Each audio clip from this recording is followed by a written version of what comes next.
Les sujets du jour de la revue fiduciaire. Premier sujet de notre JT. Solde de taxes d'apprentissage 2023, échéance de versement et fléchage des fonds.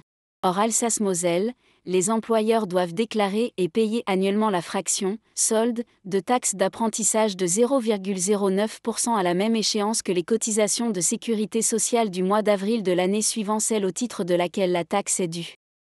Le solde de 0,09% dû au titre de l'année 2023 doit donc être déclaré aux URSSAF à l'occasion de la DSN d'avril 2024, à produire pour le 6 ou le 15 mai 2024.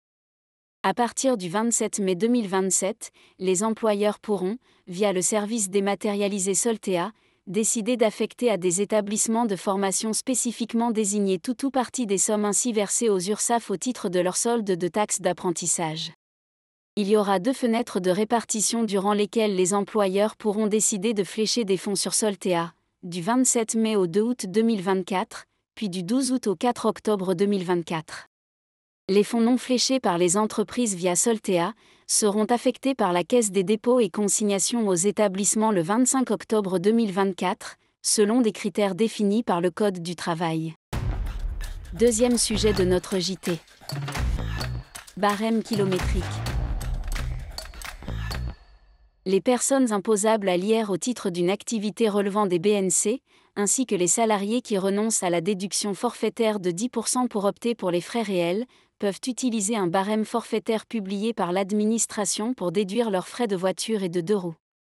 Le barème kilométrique en vigueur l'an dernier n'a pas été revalorisé et reste donc inchangé. Les véhicules électriques continuent de bénéficier d'un barème majoré de 20%. Troisième sujet de notre JT.